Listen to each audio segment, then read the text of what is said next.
Welcome to Until Saturday. I am your host, David Ubben, here with the Athletics College Football Show. We got a great show today. Week 3 picks are here. Got some major Big 12 tests with Arizona and K-State, UCF and TCU. Also another Friday nighter, Kansas and UNLV, a big game there.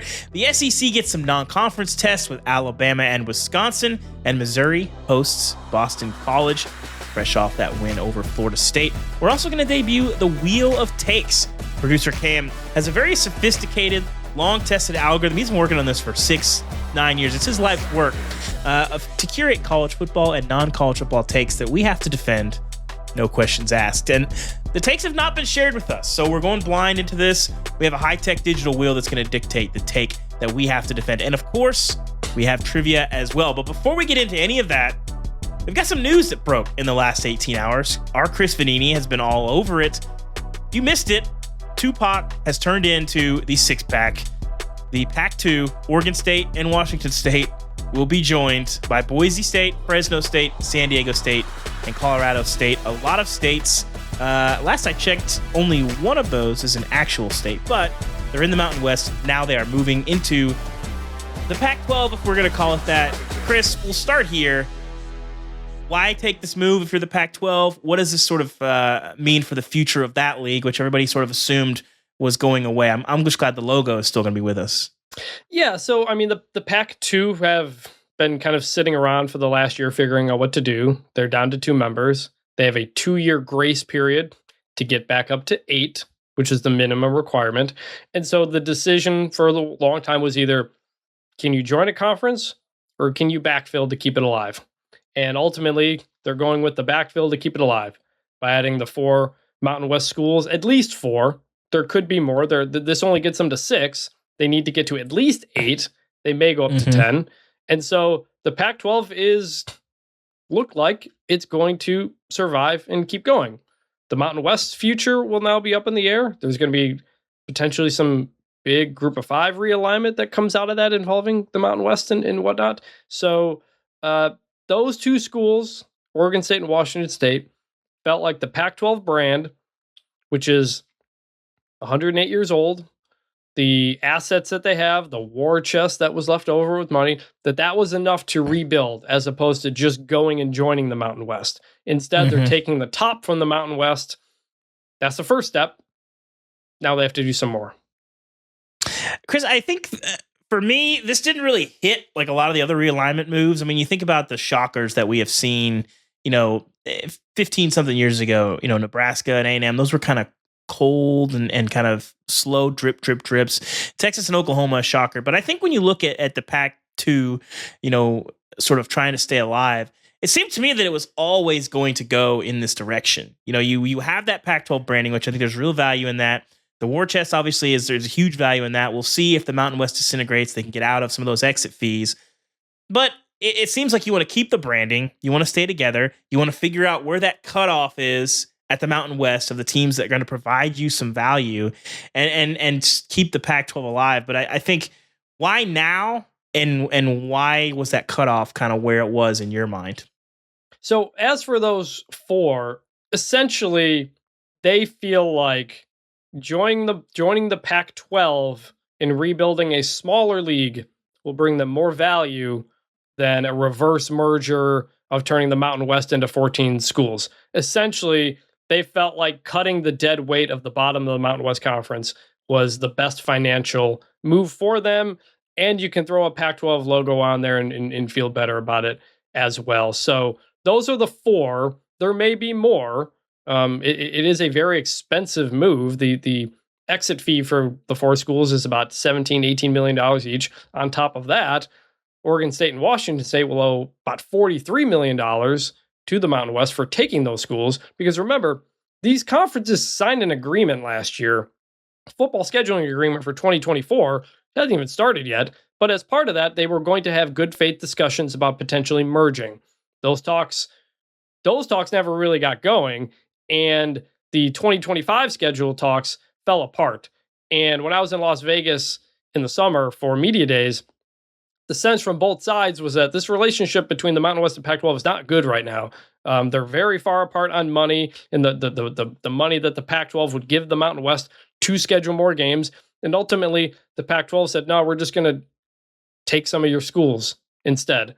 And everybody is kind of reacting from there as to why it happened pretty quickly, because that deadline was September 1st, about 2 weeks ago, for the 2025 schedule. Didn't come together. And so over the last week, this happened really quickly. And now everybody else is kind of figuring out the next steps. Yeah, so Chris, I actually have a question.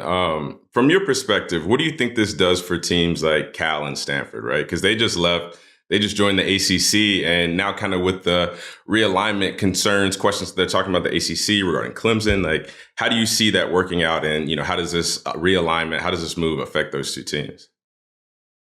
Yeah, that's the question. What happens next? What are the next schools?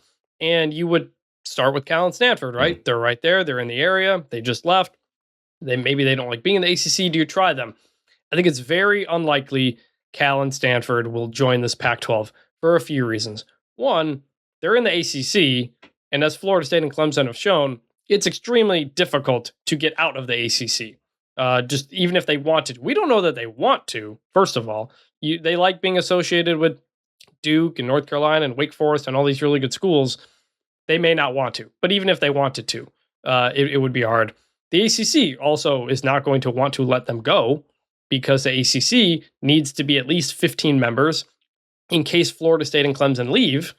That's part of the reason they backfilled, to prepare for that. Also, if you let them leave, that just opens the door and sets the precedent for Florida State and Clemson to leave. So there's no incentive for anybody in the ACC to let them go.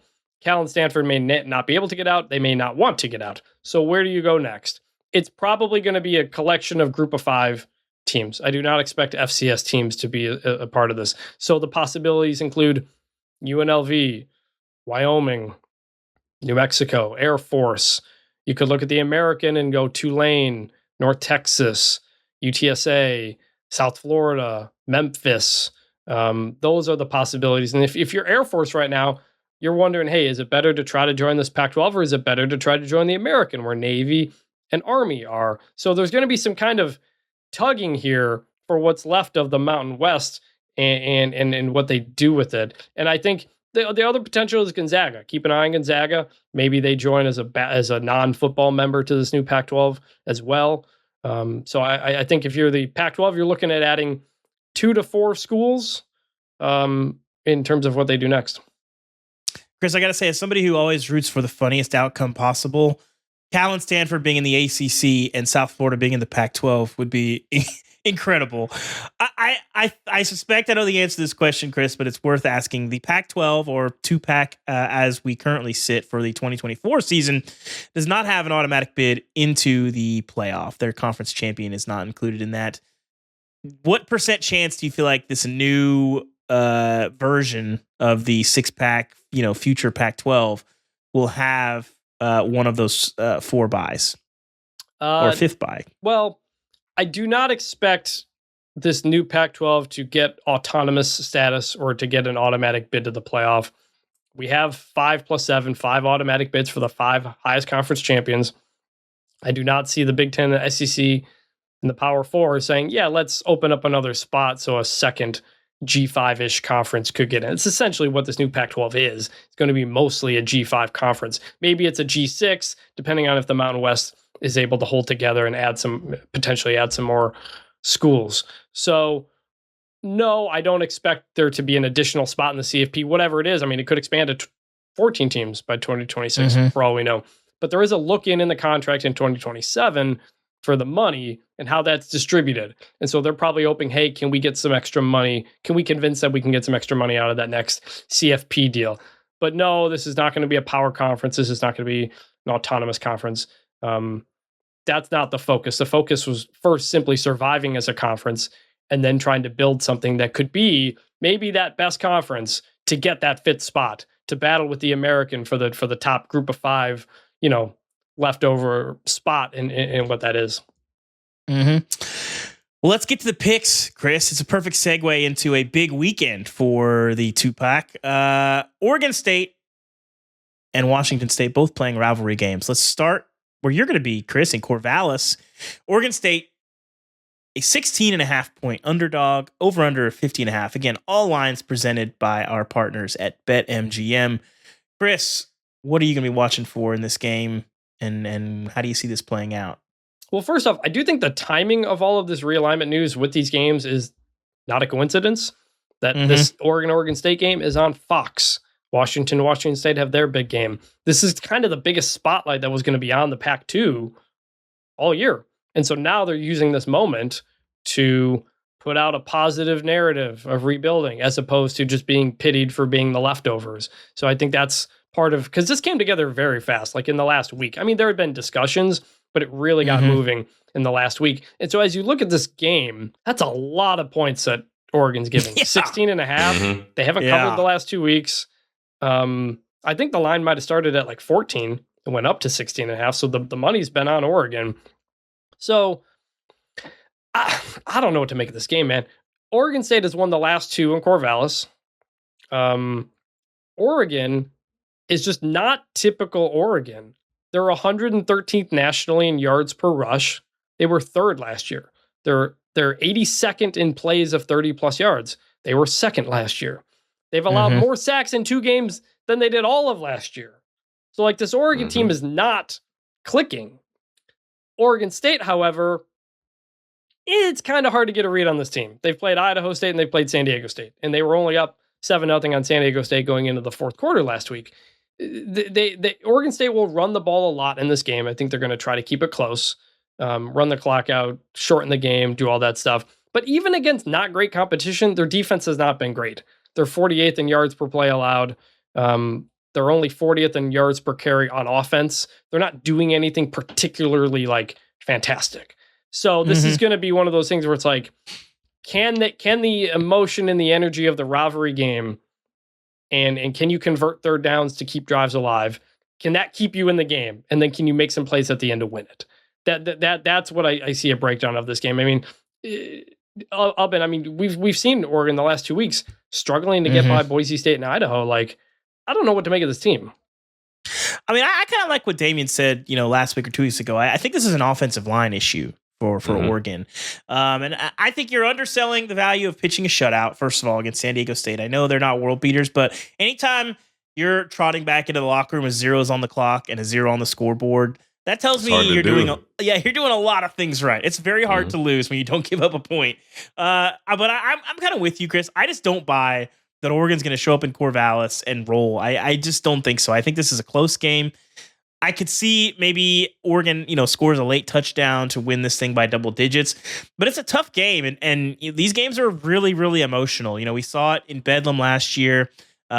These games, even with this news, I think there is a disrespect element to this where I don't know that Oregon is, this game means a lot, but I feel like it means a little bit more to Oregon State. I think that's a real thing. And so, this line suggests to me that Vegas believes Oregon's offense can just snap out of it. And I don't think that's the case. I think the Beavers ugly this one up. Give me Oregon State and the points. Damien, where are you at on this one?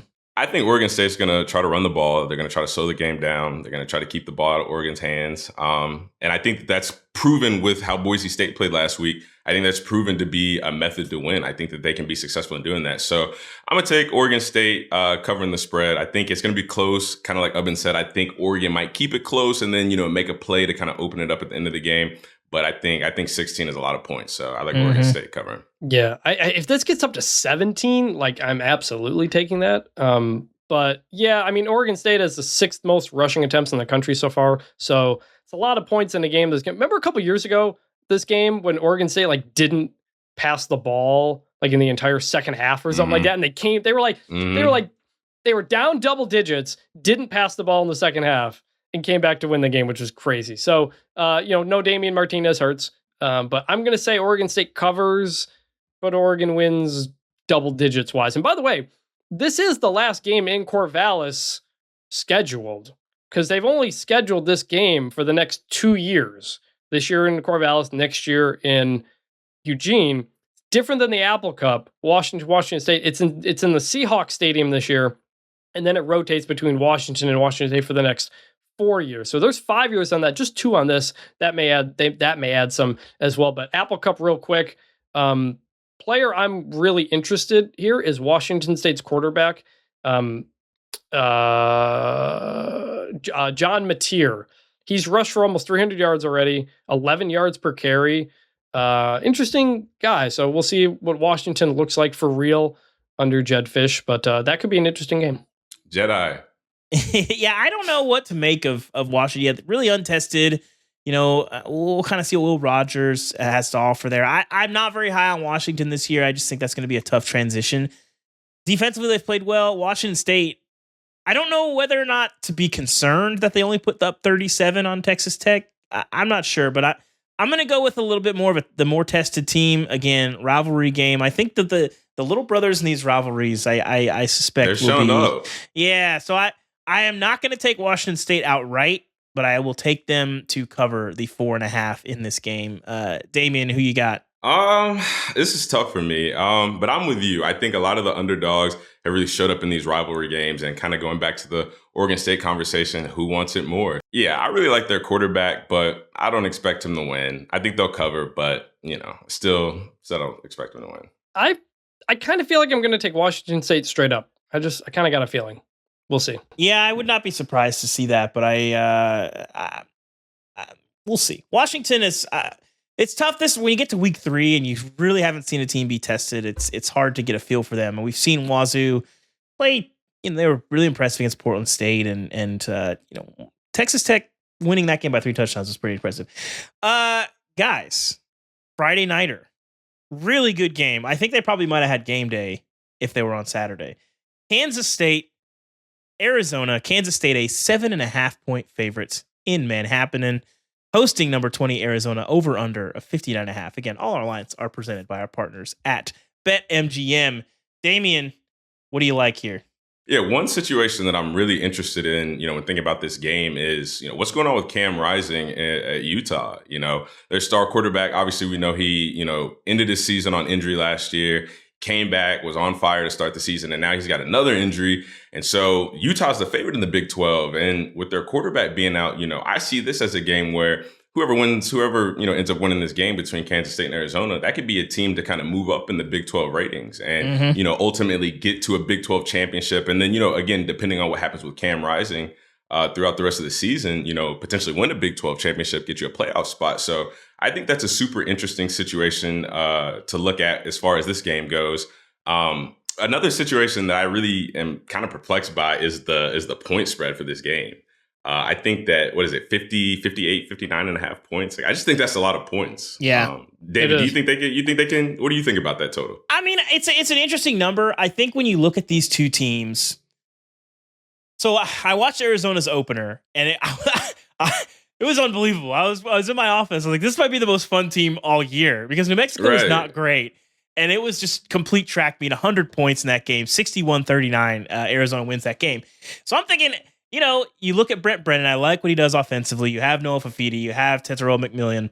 And I'm like, this might be the most fun team in the country. Arizona's probably not going to be a great team, but last week they played Northern Arizona, gets stuck in the mud, and McMillan goes from a 300-yard receiving game to, I believe it was 2 catches for 11 yards or 12 yards. That decline needs to be studied. It was very odd. So it's a big number. I think the question then becomes, K-State, not known for their explosiveness, but you got Dylan Edwards in there now. I think he gives you that game breaker. We'll kind of see what DJ Giddens gives you there.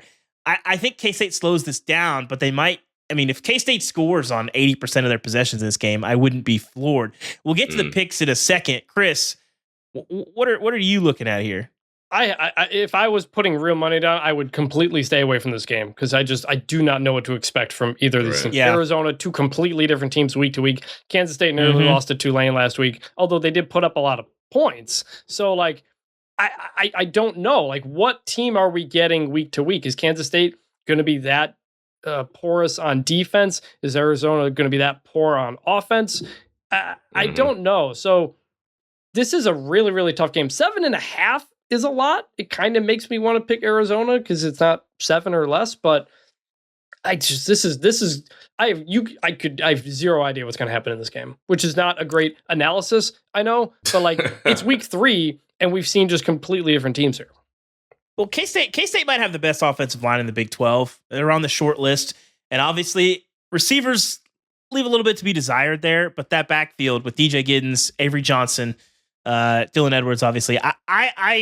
What New Mexico is able to do with them, especially the quarterback running game. I think K-State's going to do that and then some. K-State's too solid here. I think they win this game because of their offensive line, and I think they cover. So I will lay the 7.5 and give me K-State. Damien, what are you taking in this ball game? Yeah, David, I'm with you. I like K-State. I like them to cover. I think they overmatched this Arizona team. So I'm going with K-State. This game's in Manhattan. Mm-hmm. I'm gonna go Arizona just because, I'll think maybe it was a one-off last week. Also, I guess we should plug Brian Hamilton wrote a really good story in The Athletic about Arizona, about Noah Fifita and T-Mac and why they stayed. Really good stuff. Go check that out.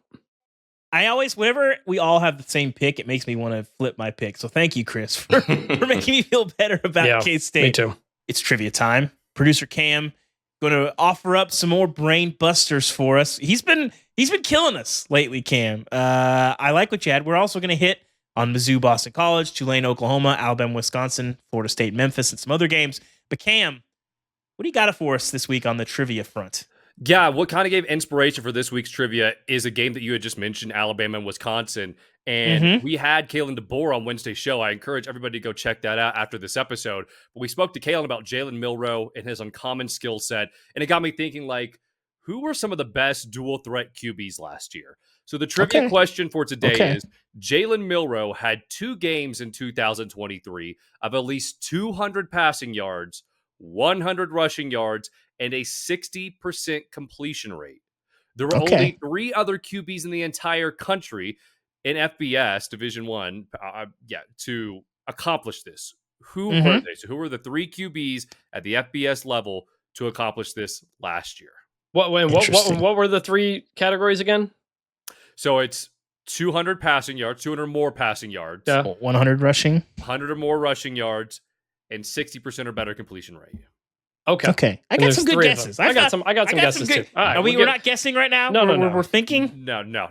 Okay. No guessing right now. We'll say that for. I'm liking my chances. I feel good. I got this, Cam. I think I got real this. quick. It's 2 or more games of those stat lines, not just one game. 2 or more games. Okay. I still feel good about my guesses. Flipped it all upside down. Okay. All right. Thanks, guys. We'll be right back with more game picks right after this. Welcome back to the Until Saturday Week 3 picks show. I'm excited for this weekend. Listen, on paper, the games do not look fantastic, but this is when we get some craziness. Traditionally, people are always poo-pooing the schedule, saying, this one doesn't have me hyped, and then some teams get in trouble. One of the games we're hitting on now, Missouri hosting Boston College. Now, this is a top 25 game on paper. Vegas seems to believe that it is not a top 25 versus top 25 game. I think BC certainly floated up based on beating Florida State. Florida State, to me, looks like 6-7, 5-win team. Not great. But I don't know that they might be a little bit overinflated here. Either way, Missouri, a 17-point favorite against Boston College. Mizzou, right now, they're the only team in the country that has played 2 games and has yet to give up a point. They've allowed 1 play longer than 20 yards, 6 plays longer than 10 yards. Those are both the fewest in the country, and they're one of 5 teams that has not allowed to play longer than 30 yards just yet. I will say, I had one of our editors look up their pressure rate stats and their yards per carry. Not amazing before contact. 38 and 42nd in those 2 numbers. But I think ultimately, I'm gonna buy Mizzou here and at home. I think Florida State's just a mess. Mizzou is not. I think there's some fair questions about where Mizzou's ceiling is. I don't think we really know just yet. But I know that their floor is pretty high, especially when the defense is playing like this. So I'm going to take Mizzou in this one. Chris, what do you like in this game, in this matchup? Yeah, I think you said it right there. High floor, unknown ceiling. They're going to take care of business in the games they need to take care of business. That means Murray State. That means Buffalo. That's who they've played so far. Boston College is not that, but I think they're going to be able to defend the run a lot better than Florida State was. Yes. And plays into kind of what Missouri wants to do on defense. That is a lot of points. And I know I'm high on Boston College, and I was at the beginning of the year, but it is at Missouri, and I'm going to go with the Tigers to cover the 17. BC will score in this game. I feel confident in saying that. Damien, what do you like in this game? I'm actually interested to see, as athletes and as players who step on the field, right, there's the game of football, but then there's a game within the game, right? And so for me, the game within a game is for Missouri's defense because, like we talked about, they haven't given up a point all year. I mean, this is one of the best defenses in the country. Now, I'm with you, David. I definitely think Boston College has a chance of scoring in this game. But like once Missouri's defense finally gives up that first score, how are they going to respond? You know, they haven't given up a point all year. So that can come one of two ways. They can be pissed off and go out and not let off another point for the rest of the game, or they can kind of self-implode a little bit and start to feel the pressure of, well, we haven't really been here before. Because, you know, historically, Missouri's defense hasn't been all world. Like they haven't had the top defense in the country. So to be in the position that they're in now, to feel like, okay, we've got the best defense in the country, even though it's only been 2 weeks, granted our level of competition, but we've built a level of confidence of where we don't let people score against us at all. So once you finally give up that first touchdown, you know, I'll be interested to see how Missouri's defense responds to that. You know, a great defense like they've shown before, like some of the defense I played with, they give up a score and then that's it. You know, the other team's not getting anything the rest of the game. So I'll definitely be looking out for that to kind of see how Missouri's defense responds to potentially, you know, obviously they don't have to let Boston College score, but you know, if that happens, which I anticipate Boston College will score, you know, how will their defense respond? I like what Bill O'Brien's done schematically with Thomas Castellanos. I feel like he's used his personnel really well in the games that we've seen them play, Chris. I've been pretty impressed. I think people forget how good he was at Penn State because the Texans situation went so badly. But I made a video. I made a video when I said it was a great hire for the OC job for Ohio State. Ohio State fans and Alabama fans pillared me. They hated the hire. They did not think it was good. He goes to BC anyway. They get Chip Kelly. It all works out for everybody. But I am a Bill O'Brien fan as well.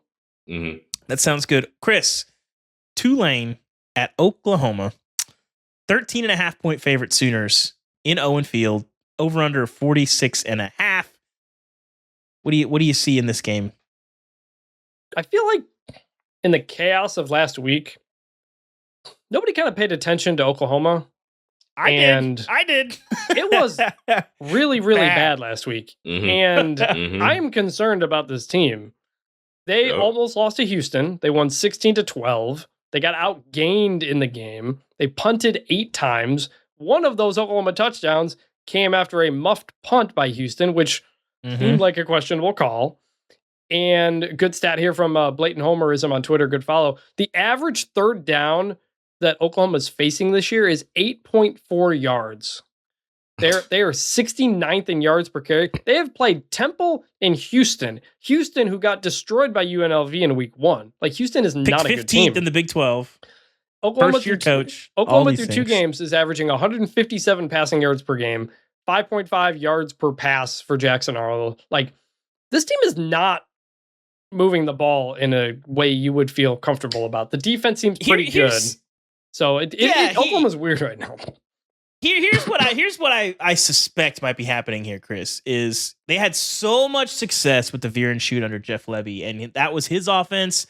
Art Brow's son-in-law, he's been running that a long time. You're not going to switch.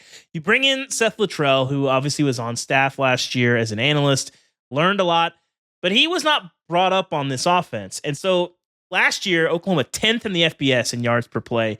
This year, Chris, you want to take a gander at where they're at? 70th. 109th. Oklahoma. I didn't think it could get much worse than 70th. Oklahoma with Jackson Arnold, with some really good receivers. Deion Burks, 3 touchdown passes in the first game. 109th, okay? I don't know what's wrong with the offense right now. I really don't have great answers there. The pieces are there.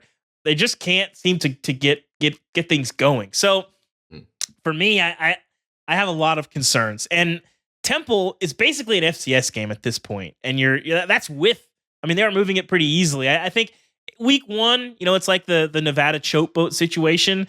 Some of these teams, you're never really sure. Maybe they click into gear. Temple, I don't think is going to click into gear. I think Temple is right there with Kent State as the 2 worst FBS teams where it's one-way traffic.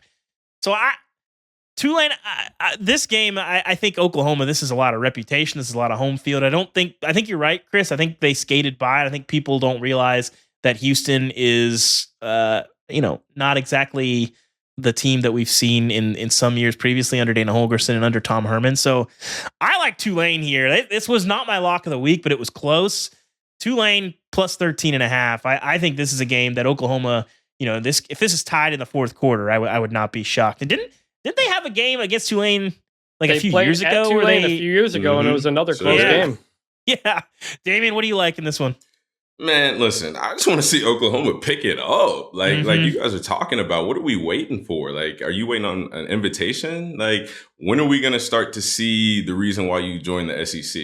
Because if I'm not mistaken, you joined at the same time Texas did. Look what Texas is doing right now. Yeah, Texas is taking over. Texas came to the SEC and took over college football. Like, Texas is the hot, and again, this could be biased. I'm a Quinn Ewers fan. I'm a Texas fan, but they're the hottest team in the country. So to me, whenever I see the success and the trajectory that they're on, and then I look at this Oklahoma team, they're struggling offensively. They don't look like a team that begged to be in the SEC, begged for better competition. Like, they're not showing that. So to me, this is just about Oklahoma. Like, go out and just show what you've been talking about, right? Like, we talk week to week, what teams have this to prove? Like, what do you want to come out and see from this team? Well, I want to see Oklahoma come out and play a caliber of football that is deserving of being mentioned with Texas, Alabama, all these teams, like, because this is what you wanted. So now the expectation, the pressure is on you. You can't go out here and just skate by in games like this. The way they've started the season, you can't do that because there's an expectation and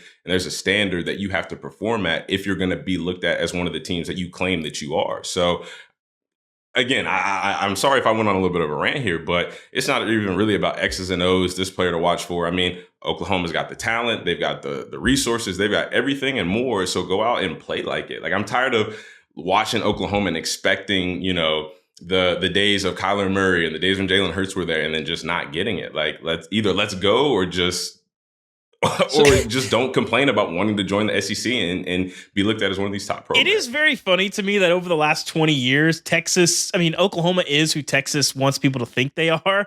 And then in year one of the SEC, they show up to the party and Texas looks like James Bond and Oklahoma suddenly looks like Mr. Bean. It's like exactly, and like you have to think of it that way because they did this together. And like Oklahoma, Texas, that's a rivalry that's super competitive, right? So obviously, like they both go in together, and now we're looking at Texas like. Texas is the real deal. And we're looking at Oklahoma like, what the hell is going on? Like, what are they waiting for? You know what I mean? So, Damien, are you picking Oklahoma, giving 13 and a half here? Is that the motivational speech to get them over the line? Yeah. The competitor in me wants to say yes, because again, I like to believe as competitors, like, going into that locker room that you have not performed up to par this season. Granted, you've won, you haven't performed the way that you expected to. So there's always a point and a time to change that. And against the Tulane team, like, this is a great opportunity to do so. Yeah. So I would expect for them to do that, but I just can't say that I'm confident in that. And I'm not confident in Oklahoma to do that. So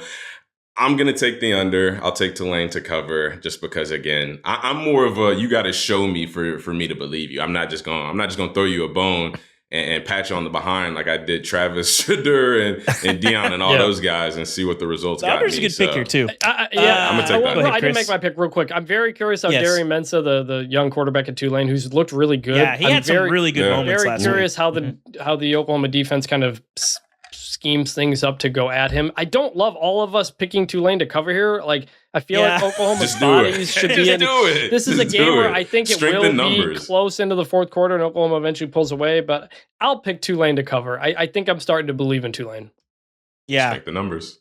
Alabama going to Camp Randall. We'll see how much energy there is in jump around. The Crimson Tide, 16.5-point favorites on the road against the Badgers.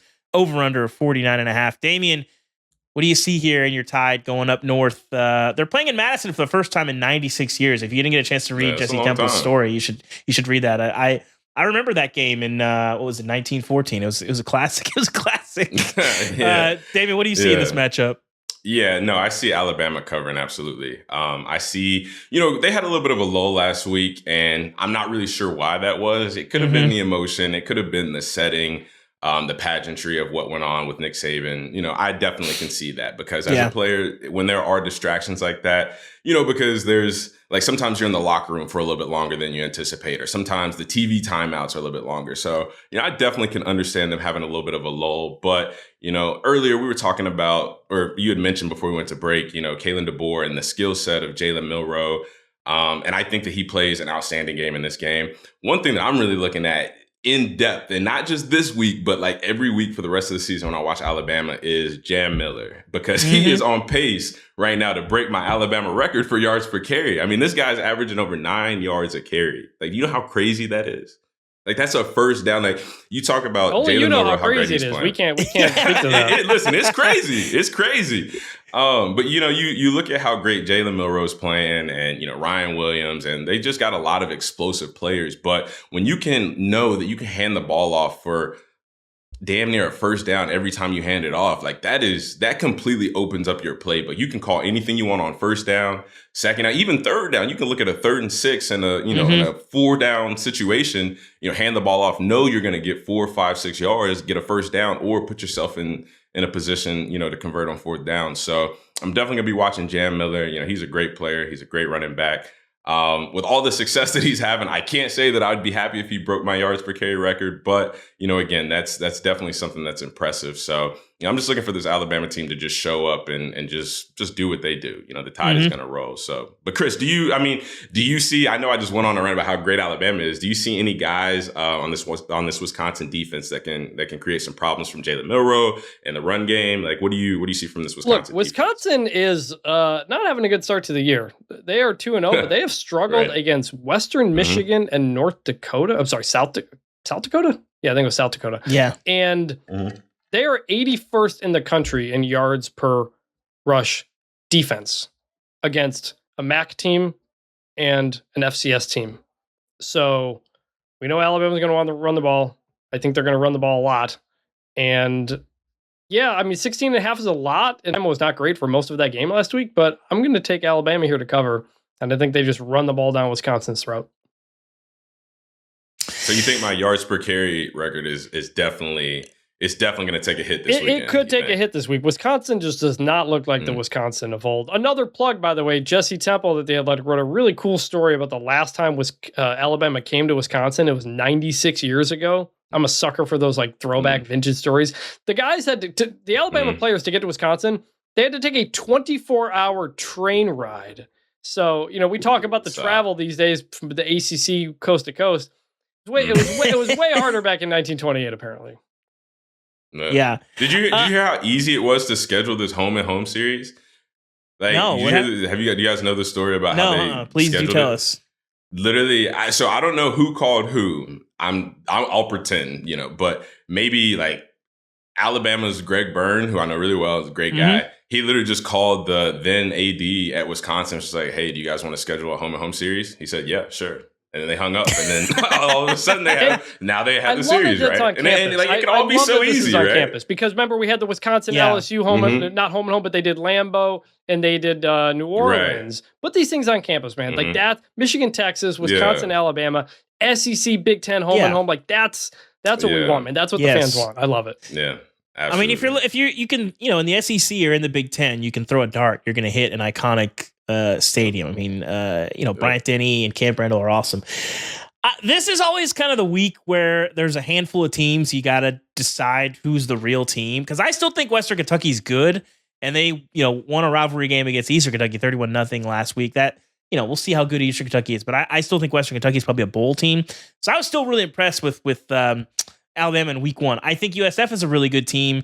But offensively, I don't know what what kind of voodoo USF has over Alabama's offense. Got the code, it's pretty wild. You got it. The one I know for sure Wisconsin is not going to be able to move the ball against this defense, but I do think maybe Wisconsin can do some similar things. Maybe take a page out of USF's book, do some similar things to disrupt them. I think they can slow them down.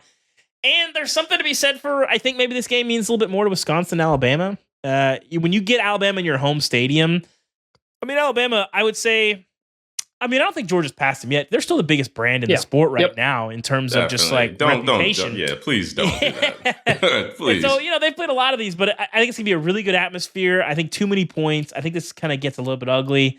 Against my better judgment, I'm going to take Wisconsin to cover the 16.5. So we got 2 Alabama picks and 1 Wisconsin pick. You're welcome for diverting and not having us all be unanimous and putting you guys out there. I'm a big proponent of strength in numbers, so don't apologize to me.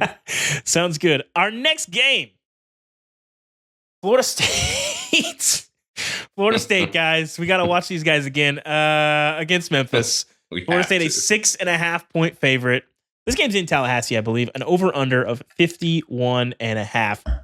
So here's the deal with Florida State, okay? If you're not going to be explosive, you have to be able to string drives together. And last year, Florida State was 10th in the country in plays longer than 30 yards. This year, any guesses so far how many plays longer than 30 yards Florida State has? 4. 2. 1. Oy. 1. They are tied for 120th nationally. So if you're going to do that, then you got to be good on third down, right? Well, they're 106th in third down conversions. 8 of 26, just over 30%. I mean, listen, how many times has Florida State played a game against a G5 opponent and they have not had the best quarterback in that matchup? I don't think that's happened that many times, but it's going to happen here. Seth Hennigan, really good player, really experienced. I don't like anything that we've seen from Florida State. This makes me, this might be a game where Florida State wins this game on the line of scrimmage and just bullies them up front.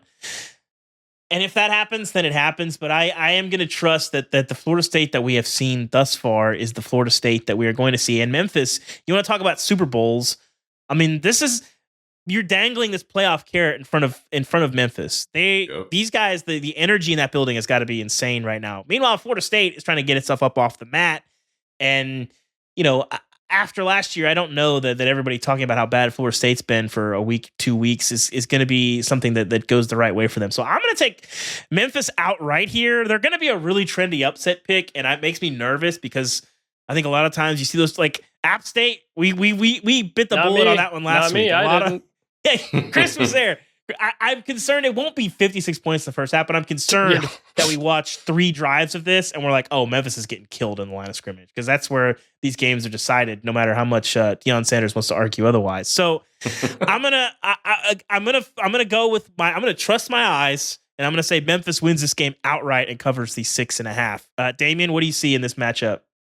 Well, I'm going to trust my heart. Since you're trusting your eyes, I'm going to trust my heart and say that Memphis is going to win this game outright. Okay. Oh, because, again, there's just nothing to like about Florida State. There's nothing. Literally nothing. Can somebody, I would love if somebody could call into this show and give me one thing to like about Florida State right now.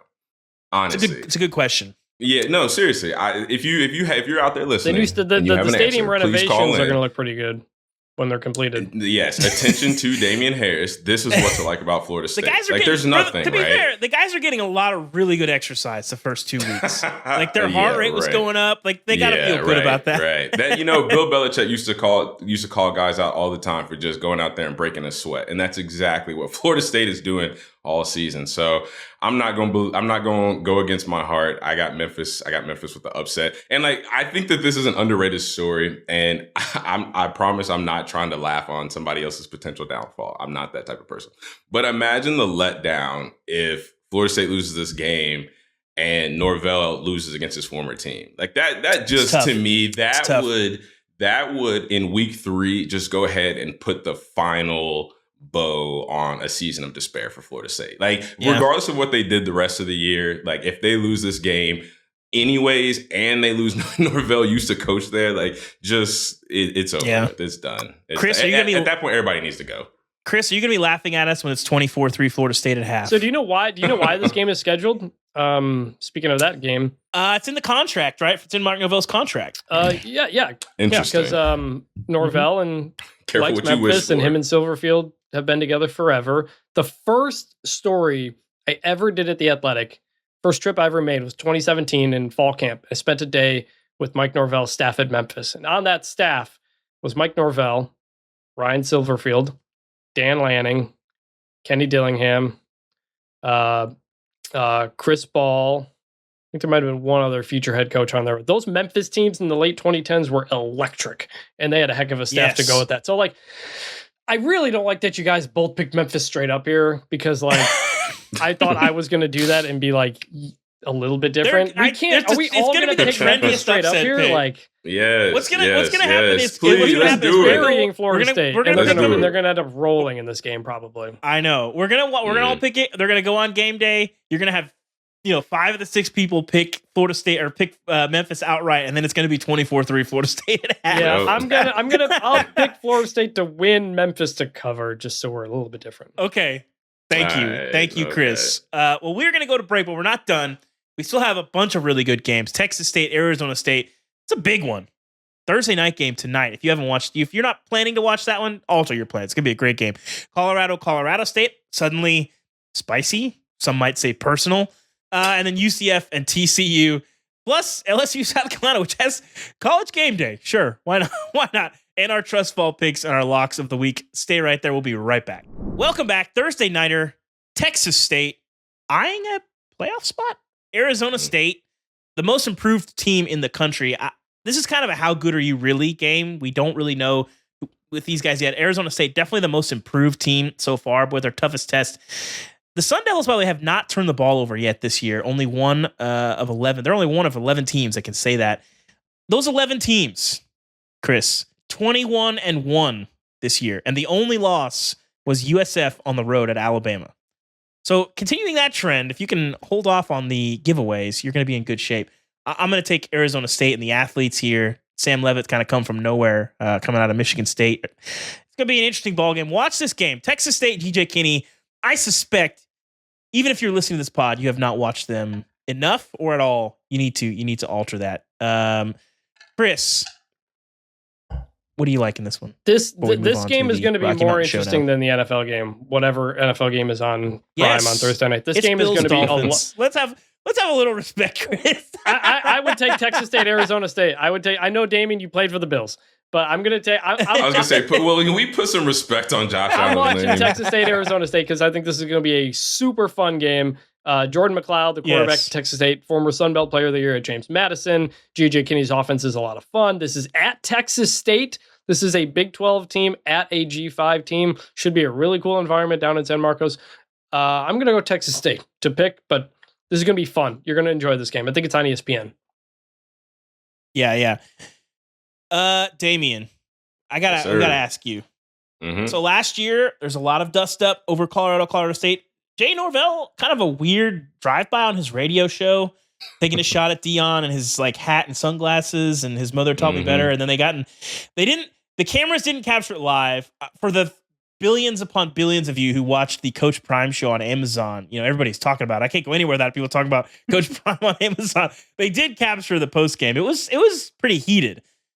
But they kind of tamped it down this year. We haven't had a lot. They've been playing nice. Dion was even asked about a pretty mean tweet from Jay Norvell's wife from back in December. And Dion said, I think she's delightful. The spouse was getting involved. Yeah, it was getting a little spicy. And then the girls fighting. CBS News in Colorado dropped an interview that I believe, based on a tweet from one of their sports directors, may have come from the preseason, but it saw the light of day on Wednesday night. And, it's spicy. I'll let them speak for themselves. We owed them one. And that's just something that's been sitting on everybody, mind since we came back from break. We owe them. And we walked away from that game, as, we kind of left it all on the field. I don't feel like we left it all on the field because we should have murdered them guys. And, they came out with that attitude as they were on top of the world. And this ain't no Cinderella story, so we coming for revenge. Yeah, they came out with that attitude and thought it was going to be a cakewalk. They saw the reports, 27.5 points or whatever it was. And they got a rude awakening real quick. And I think it goes to show that the hype, the media train, all that, it only gets you so far. At the end of the day, you have to line up 11 guys against our 11 guys, and we'll find out who wants it more. And we'll see how far Instagram followers gets them. It was like a cartoon show. I could not believe what we were sort of a weird approach. Chris, you had some thoughts. The first person in that was Torrey Horton, the wide receiver. The second person was Braden Fowler, Nicolosi, quarterback, another pretty good player.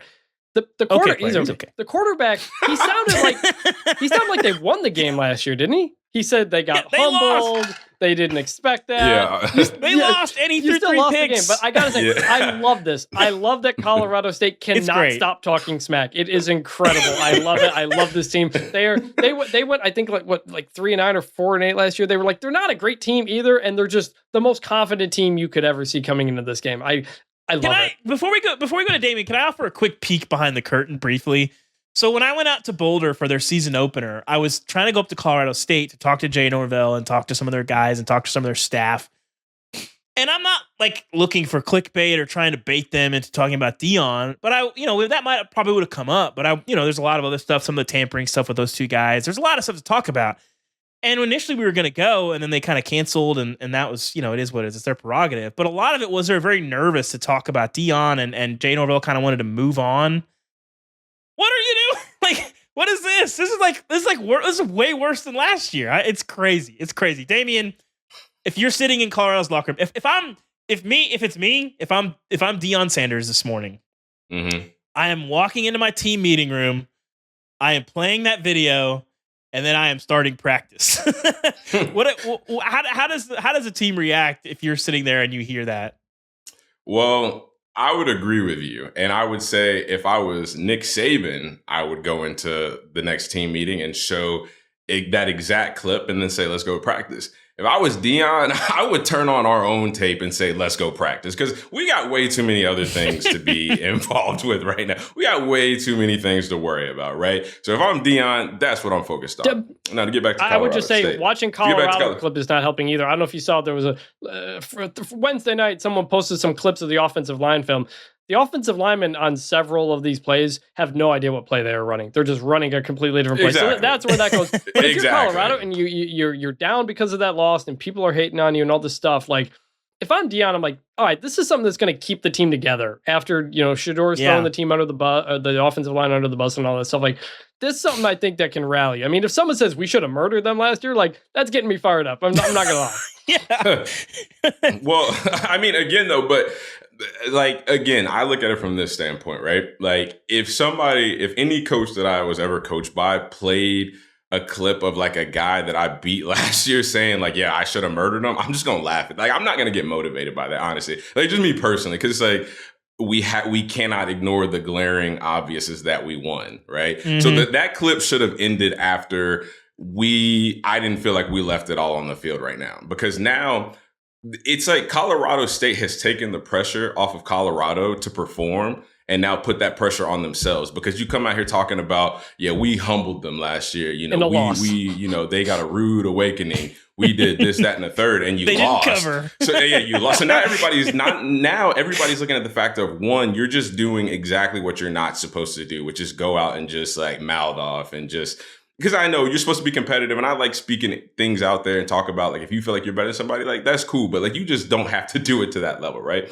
So people are talking about that. Now people are obviously remembering the fact of like, wait, those guys lost last year. What are these dudes talking about, right? Yeah. Like, this is crazy. So now everybody's looking at, okay, well, they lost last year, but they felt like they humbled them. They felt like they did this, that, and the third. Like, well, what the hell is Colorado State going to do this year? So now it's not even, obviously there's still a ton of pressure on Prime and Colorado, Shadur, all those guys, especially after the way that they handled themselves in the media last week. But I think that the situation with Colorado State is weird, man, just because, again, what leg do you have to stand on to go out there and talk about, we're going to do anything other than crazy. We need to be better than what we were. Like literally, it's like, we need to be better than we were. So like, if you humbled them last year and if you win, what do you like? I'm just trying to figure out Imagine what they're going to say if they win. Like, it's going to be incredible. Oh my God. I love it. Right, I will say, right. I'm going to take Colorado State in this game, mostly because, Damien, you'll appreciate this. In the Coach Prime era at Colorado, he has one 60-yard rusher, 0 100-yard rushers. One time they've had a rusher over 60 yards, and it was against USC last year, one of the worst defenses in the Power 5. So it doesn't really matter who they're playing. I think they struggle in these games. Like, you watch, like, I don't know how much football people need to watch. Like, Georgia, especially, the last couple of years, they don't have these, like, beasts. Brock Bowers is one thing, but they don't have all this like explosiveness and these crazy good backs. They beat people up on the lines. Like, that's where games are decided every week. And I think people underrate that. I'm gonna take Colorado State to keep this close. They cover. Where are you guys standing on this game? Chris, what'd you pick? Go ahead, Chris. I'm gonna say Colorado wins, covers. Okay. Damien, what you got? I say Colorado wins, Colorado State covers. All right. I think every game that Colorado is in, just because of, like you said, like, people understate how important, having a good offensive line is one thing, having a good defensive line is another thing, but just having like the ability to win up front, to create just even just like a neutral playing field at the line of scrimmage. Like, people underestimate how important the line of scrimmage is, like that term. And every game, Colorado is going to be behind the 8 ball. So I think that every game that they play in, they're going to be in a close game just because of that one factor. I do want to apologize for not doing this segment in the Blenders sunglasses that I have in my office. I do want to also point out, there they are. I do want to also point out that those were given to me as a gift. Chris was there when I got them, so it's was okay. not done by Colorado. By the Athletic for a year's worth. I haven't gotten anything from the Athletic other than a microphone. UCF and TCU. You had an interesting point, Damien. I think we're still trying to sort out, like, the Big 12 is going to be crazy all year. Right. But we haven't had a lot of measuring stick games. And UCF and TCU are two teams that are both undefeated, and both, we have no idea how good they are. I haven't loved what I've seen from KJ Jefferson. TCU's been kind of improved, but I have no idea what to make of either of these teams. But the Cam Rising injury, from the brutal assault from the Gatorade cooler, I do think it really does make the Big 12 interesting, because I think having watched a little bit of Utah, if those guys are healthy, I do buy, like, Utah might run away with it, but it's wide open. Utah stuff. I guess I'm gonna take TCU here, a 2.5 point dog to win outright, just because you can get plus money. I don't know. I have no clue on this game. Damien, what do you got? Yeah. I'm with you. To be honest, I don't really know much about either team. But to me, it's just about this Big 12 race, right? Like, what's going on with Utah? How is it going to affect the rest of the Big 12? Like, right now, like you said, Utah is my automatic favorite to win the Big 12 if Cam Rising is healthy. Yeah. But if he's not, then it's open for everybody. So I'm really just, like, focused on this conference, seeing who can, take advantage of this opportunity. Because, as a team, you have to evaluate, the talent around you, the other teams, and be like, okay, Utah is really, really good. We might have to face Utah in Big 12 championship, or they might not be here because of, Cam Rising and his injury. Well, this is a great opportunity for us, whether you be whoever team, TCU, UCF, whoever, all the way back to Kansas State, you have a real opportunity to cement yourself, move yourself up the Big 12 rankings. And you don't want to lose games like this, especially early in the season, to give yourself a chance later on in the season. Again, if Cam Rising isn't healthy and Utah is struggling. So, I just got all eyes on the Big 12 to see what happens. These are two teams that could theoretically get to the Big 12 championship. My only promise in this game is that the loser gets kicked out of my bubble watch. Chris, which one are you taking? I'll take TCU. KJ Jefferson's first game there was not so great. I'll take TCU. I didn't love what I saw. LSU and South Carolina, college game day in town. For some reason, I'm not crazy about this ball game. I think it'll be sort of interesting. I do think, I don't think South Carolina has had a lot of people watching a ton of their games, because Old Dominion, that wasn't really where they were going to lose. And then they kind of took care of Kentucky, and people kind of tuned out, and Notre Dame was kind of happening at the same time. If you've not watched Dylan Stewart, their true freshman defensive end, holy smokes. Yes. I pay some attention to recruiting. I knew that he existed, but it's only 5 stars. You never know. Like, sometimes it hits in game 1, sometimes it hits in year 2, sometimes it doesn't hit. Dylan Stewart, oh my goodness, dude is a menace. Now, he's going to be the best defensive lineman in this game immediately. I'm very intrigued to see. The best South Carolina's had probably since DJ Wanham. I am going to take LSU to cover here, because I don't think LSU can run the ball. And, John Emery is the guy who kind of gave them a burst. Will Campbell's played really, really well, but as the offensive line, LSU's offense kind of makes me nervous. Damien, what do you like in this one? Yeah, I like LSU in this game. I expect South Carolina to cover. This LSU offense, it sputters a little bit. And I don't know. I'm not getting a lot of good vibes from Baton Rouge right now. I'm not thinking that they're, especially the Brian Kelly table incident. I'm just not really. I'm not all in on LSU. The Nichols right now, game was weird last week. It was weird. I didn't watch a lot of it, but anytime you're going toe to toe with an FCS team, right. Yeah, they're not LSU. They're another one of those teams that's not really what we would expect, and it just.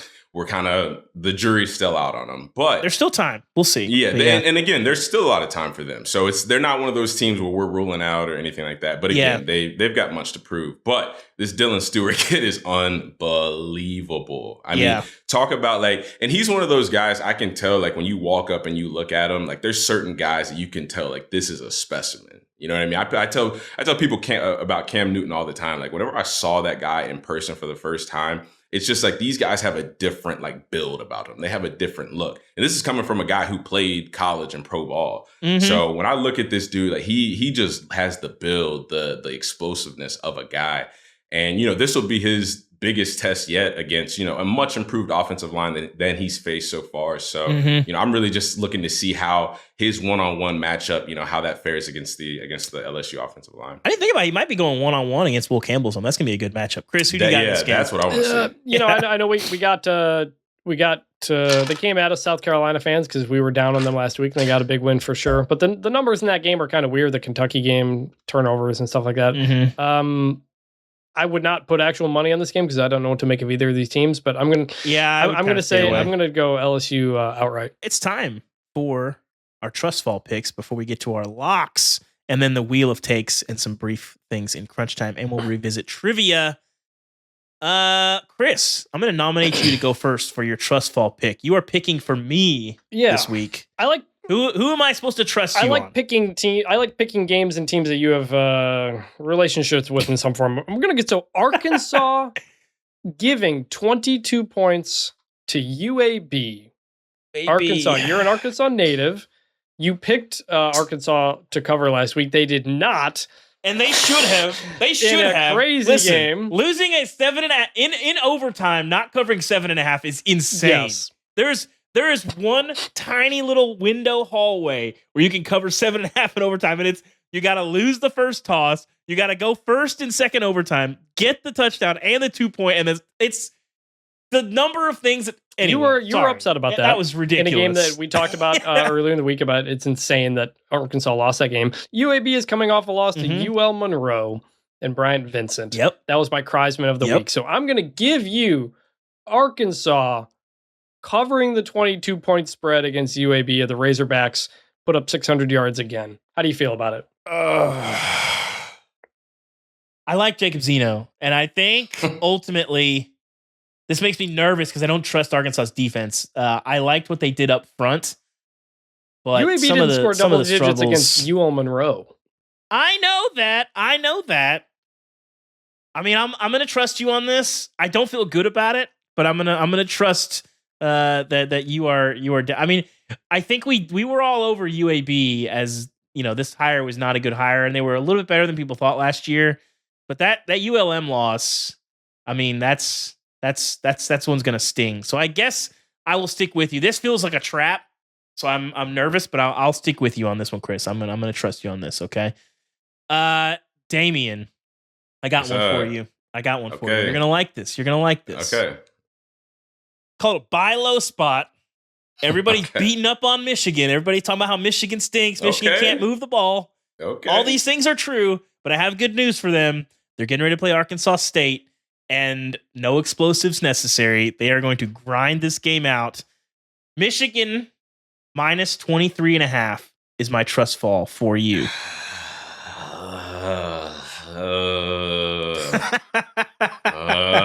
Michigan has not scored 23 points in a game this season, by the way. Offensively. They also played Arkansas State this season. I think Fresno's good, for the record. I like Fresno. I'm going Michigan. Listen, Michigan in these games where they can just beat teams up on the line of scrimmage. I need more. Michigan will beat teams up on the line of scrimmage. Davis Warren might only have to complete like 5 passes for them to score 30 in this game. And Arkansas State is not scoring double digits. Here's what I'll give you, Damian. Arkansas State should maybe have lost to FCS Central Arkansas in week 1 because of a terrible replay mistake. They won that game. Okay. They beat Tulsa, who's not a good team, just by 4 points last week. Arkansas State, who I actually thought would be better this year, has not been so far. They have had 2 close calls against 2 bad teams relative to them, and Michigan is going to the big Michigan. house. Also, Michigan has Arkansas State's former kicker, and this dude is incredible. He can hit him from like 60, now I trust 65. you. Now, okay, now he's in. You don't have to say anything else. Now, okay, Ubben. Now that I know that, now that I have that piece of information, thank you, Chris.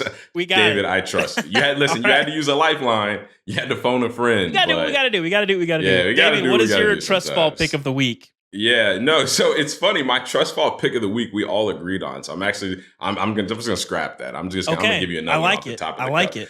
So my trust fall pick, and I'm gonna give. Who am You're I? giving am I it for you, me. Dave? I think it's to Chris. Yes. No, it's for Chris. Okay, I'm giving this to you. This is my own personal lock pick of the week. And again, we already hit on this, and you may have agreed, but my trust fall for you is absolutely going to be Oregon State covering against Oregon. Like 100%. Okay. We talked about it. This game means much more to Oregon State. This is my own prediction. I think this is going to be the most discombobulated, the most disconnected, the most out of place that we see Dylan Gabriel look so far this season. I think the rivalry game, you're on the road, you haven't been playing well, so you go out there and the crowd is a factor, the rivalry is a factor, and I think it's too much. I think Oregon has their worst game so far this season. So that's the bad ones already. Chris, I think this is a pretty easy one to trust me on, but I need you to trust me. Oregon State's definitely going to cover this. I did pick Oregon State to cover, so I will take that. I'll take it. All right. I'm glad we can make that's your that easy. lock of the week and your trust fall of the week. My lock of the week. Well, I'm going to Chris. go another lock of the week. Okay, what do you got for us? What do you got? Go ahead. Hit us with your lock. Well, since I clearly we all picked Memphis to just upset Florida State, but that's my lock of the week. DJU is DJU, and for that reason alone, this is a lock for me. I'm convinced that you cannot win games with DJ. If you're Florida State, you cannot win games with DJU as your quarterback. I don't think you can do it. So I'm not gonna beat a dead horse. I'm not gonna belabor it. DJU, unless something astronomical comes off of this bye week, if he's even remotely close to being the same player, I mean, this is an absolute no-brainer. One thing we didn't really talk about this. I don't know that Florida State can get pressure with 4. And if you blitz Seth Hennigan, he's picking you apart. I mean, the dude's played like 100 years of football. He's a really good quarterback. My lock of the week, Chris, I'm going off the board here. People love Service Academy unders. And then when they play each other. David, sure. But now we get Dave Aranda in the mix. And we get a kind of banged up DeQuan Finn, who really struggled against Utah last week. Air Force's offense has not been fantastic. Air Force Baylor, under 41.5 in Waco. This is my lock of the week. I like it. That's a good one. My lock is actually what do you got? The trust fall I gave you, and that is Arkansas giving 22 against UAB. Arkansas is moving the ball. It's a trap game. This is a trap game written all over it. They're putting up a ton of points. This is gonna be like a Arkansas offense is coming alive, but this is gonna be like a 51 37 type of situation here. I've not been. I've not liked UAB's offense so far, but I think Arkansas. That's my pick. I had another one. But it's less interesting. It's Vanderbilt, Georgia State over. I think 46.5 might have been the over, or no, 30. I don't know what exactly. I like that. I got to pull it up here. It was over 46.5. Vanderbilt, Georgia State was my other choice. I like that. Well, guys, let's get to the wheel of takes. Producer Cam is in the mix. He's got a very, again, sophisticated algorithm. Cam, you started working on this in high school, didn't you? I believe. And you've spent the last elementary school, and you've curated some college football and some non-college football takes that we have to defend, no questions asked. And these takes have not been shared with us, so we're going in blind. And you can see our high-tech digital wheel that dictates the takes that we have to defend. Chris, you were going to step up to the wheel first. Let's give it a spin, Cam. All right. I've seen one of these wheels before. I think on the Sickos committee. No, you haven't. This is proprietary. Yeah, this is. Chris, your take is. What do we got? Oh The God. Rose Bowl. Yeah. Okay, so the take is for audio listeners. Good The Rose luck. Bowl isn't a top 5 venue. Congratulations, I Chris. You're on have the to, Sunset I have crew. to Let's argue go. the Rose Bowl is not a top 5 venue when I literally wrote a column last year that it should be the site of the national championship game. Ubben is the one who feels nothing for the Rose Bowl because he grew up in SEC country. What? Ubben, you're Ubben does, but crazy. I gotta say it. Here's my issue. No, No, I'm the Here's one who the has to issue make with the Rose take. Bowl. I got to make the take here. So I'm gonna give. Okay, go I'm ahead. gonna give a take. I'll give some do not agree with backstory whatsoever. once we get there. Rose Bowl not a top 5 venue. It's outdated. It's lost its meaning because the Big Ten, Pac-12 won't play each other in it anymore. And It's bullying an entire it needs to be sport. renovated. And yeah, I hate it, but it forced me to do that. So that's why I got to say it. I mean, hey, listen, while we're at it, let's just move the Rose Bowl to Arlington permanently. That was a fantastic COVID year Covered that one. innovation. Here's my issue with the Rose Bowl, Damien, is not so much that I don't like the Rose Bowl. I actually think that if college football moved its national championship to the Rose Bowl permanently, I'd be okay with that. But what was annoying to me was as we were putting together the 12-team playoff and every step of everything, when we were putting together the 4-team playoff and even in the BCS, the Rose Bowl has to have its January 1. It's 5 p.m. so that it can get its blessed San Gabriel Mountain sunset. It's a great sunset, don't get me wrong. But a sunset, listen, if I want to look at a sunset in the Smoky It's not Mountains, the it's sun- just as it's good not as the San literally the Gabriel. sunset. Oh my It is the God. sunset. It has nothing to do with It's the the sunset. tradition It of is the the sunset. What are you talking about? I grew up. I'm tired of the sunset. So like when Let the sunset over the Walmart in Arlington, Texas stand on its own. when you Ubben, I don't know grow what up the hell in you're talking when you about. grow up in Big Ten You've country, you when you have grow up in Big lost Ten country, it. and the number one thing you want your team to do is play in the Rose Bowl because national championship was not like it was a thing, but it was like a weird thing. Like it's been there for 100 years. You know, that's the history of that game and that. But it's gone. The Big Ten and Yeah. Pac-12 thing is not a thing anymore. And by the way, to your point, the Pac-12, the Rose Bowl has had discussions and requested that it not get a semifinal moving forward. It instead stay I actually a appreciated quarterfinal that. to stay on January 1st in that slot. It cares about that tradition even more than hosting a semifinal, apparently. We're being bullied by a parade and a sunset. Get out of here. That's Get crazy. Yeah. No, the Coliseum is one place like that. That's the one place I never played, but out of all the stadiums in the country, literally college or pro, like that is like the mecca of college football. I don't, and it's not even because of anything other than like, it's weird because it is the pageantry about it that makes you want to play there. Like, Yeah. It is kind of like we're talking about the sunsets and like the parade and all that. So I will say, know. I love elite I love it. outdoor sign on the Yeah. stadium. Elite. Yeah. Damien, it's your turn to spin. Cam, let's see what we got. Spin it. Let's see what I got.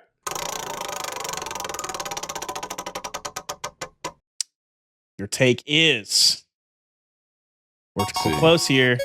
Uh-oh.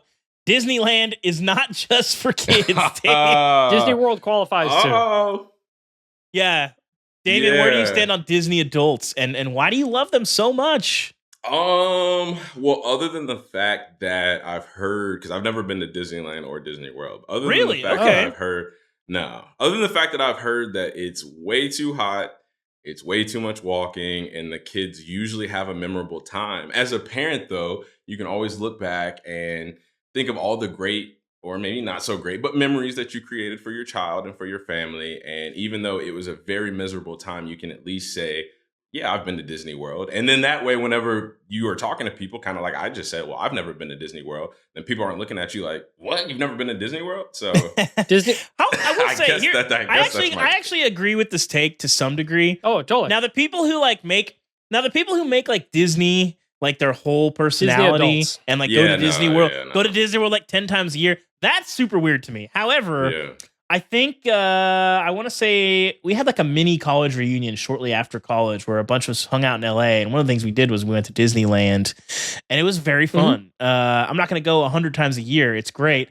My wife and I, before we had kids, we go to Dollywood over here, which, supposedly is better than Disneyland. It's close.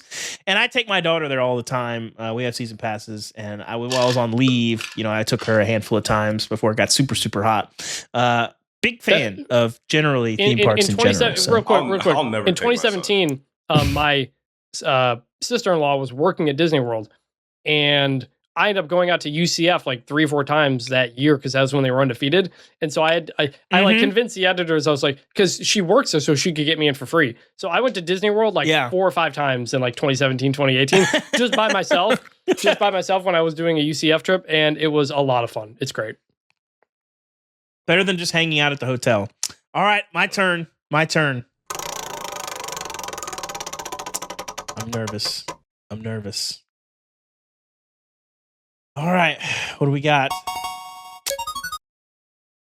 Chicago-style pizza is better than New York. This is insane. No. So here's the problem. You have to argue. You have to argue the take, though. You can't. Oh, you wait. have to argue for Yeah, it. this isn't like freelancing. For me, one thing that I love when I eat pizza is when I feel super sick afterward, like I ate a huge block of cheese. So after I eat the Chicago-style pizza, the fact that I can't operate for like an hour and a half after I eat it, I love that. That's like my favorite thing.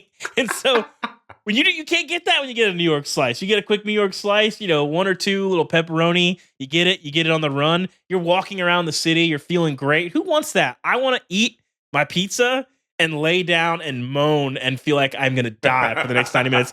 That's the eating experience that I want. So give me Chicago style every time.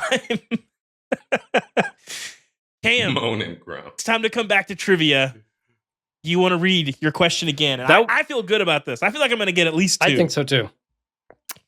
That was not a very compelling argument about Chicago-style pizza over New York. I love feeling terrible, Cam. You should know this. Whenever I eat, I want to lay down and just feel like I want to fall into the couch and fade off into nothingness. That's my favorite thing. There's some truth to that now, Cam, because as somebody who deals with dietary restrictions, there's definitely a lot of time where I really just want to eat whatever I want and just feel sick about it and complain and just moan and just beg for forgiveness for 2 or 3 days. I did have a roommate once. I did have a roommate once that was that had celiac disease and didn't know it for a long time. And he he eventually figured it out, and he was like, I didn't know that you could eat a meal and not feel like you wanted to die. Like afterwards. Yeah, that was pretty surprising to me too, actually. Damien, can you eat pizza? Or is that off the table? Do you do like cauliflower pizza? Yeah, I usually do like a good cauliflower crust. And and see, like that's the best thing about like not eating gluten is usually whenever you do eat, like it's kind of like what Ubben said, like you like, oh wait, I can eat something and not feel like I'm just gonna lay around for 4 days and be out of commission. So yeah, a good cauliflower crust on a pizza, I don't think you can beat it. Yeah, real quick, not to belabor this, David, we were in New York a couple months ago and getting some of those slices on the side of the street. That was delightful. It's fantastic. Okay, what also is delightful is this trivia question that I'll repeat finally. Yes. Jalen Milroe had 2 games in 2023 of at least 200 passing yards, 100 rushing yards, and a 60% completion rate. There were only 3 other QBs in the nation to accomplish this. Who were they? So 2 games, again, to reiterate, 2 games last season with at least 200 passing yards, 100 rushing yards, and a 60% completion rate. There are 3 other quarterbacks outside of Jalen Milroe who hit that feat last year. So we need to make sure here that we're not copying each other's answers if somebody gets them right. Yeah, can I write some down? Should I write my 3 down? I'll go first. If David, if you guys want to write them down or whatever to prove you're not. I have 3 copying. guesses. I have 3 guesses. I got mine as well. I'll go first here, but I'll let you guys I'm gonna write it down. Wait, so but if you have an answer that somebody else is going to pick, that's fine. It's just the honor system here to make sure you're not keeping record. Someone gets it right. So we'll see. All right, I'll go first here. Chris, you are probably a menace at trivia night. This honor system. You can hear him. It's the honor system. So, all right, my first guess, Jaden Daniels. Heisman Trophy winner. He had, I think, 3 or 4 I'm not games looking at these. My number 2 pick. Are we supposed to shut Byron Brown? I don't think you can read Byron mine. Brown, South Florida. Good guess. Byron Brown, not. Yeah. Okay. I don't think he got the 100. And my third guess. No, he got the. Yep. He got the 100 once, but he did not have 2 games accomplishing 200 passing yards and the 100 rushing. My third guess is TJ Finley at Texas State. Ooh, that's a good one. Really? Honestly, I'm about to double check because I did not see him among QB rushing leaders and didn't check his stats. I'll fact check that one, but for right now, that one is we'll okay. Just we'll hold yeah. on So I got David give his I had Jaden Daniels. Okay. Chris, you deeply disrespected Caden Salter, who's definitely on the list. Shit, There's no way he's not on the list.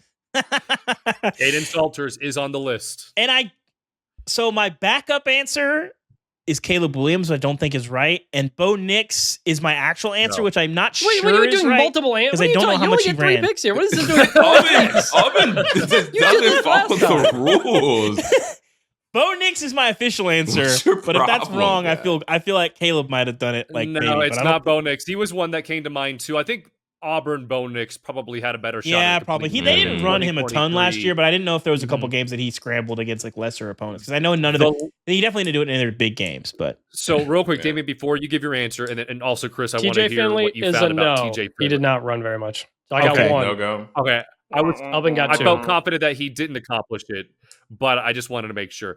This last quarterback is going to be really difficult. I don't think any of you guys are going to get it. Damien, Nah, because I had Bo Nix, I had Jaden Daniels, and I didn't really my third one. I wrecked my brain trying to figure it out, and somehow I came out with Jordan Travis. I don't know why, but maybe I have based a on what you just guess. said, I would assume that it's not in. I have a wild card guess. Cam, is he still playing college football?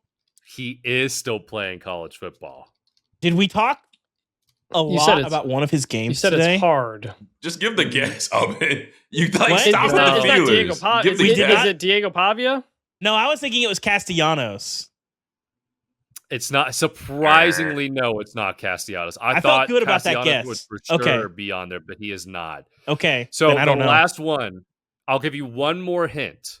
Okay, He's playing in the Big 12. He is a returning quarterback, No not a Fafita. transfer. no way. No, Fafita didn't run. no shot. Let me look. Oh, I know what it is. Oh, is it your boy Jalen Daniels? It is not. Oh, Can we do well, one? then I got one really more don't guess. know. If unless Damien wants to go start. Fire KJ away. Jefferson. It isn't KJ Jefferson. Ooh. Oh, is it Garrett Green? Couldn't tell you. It's Garrett Green. Wow, I never would have guessed that. That makes sense, though. That makes sense.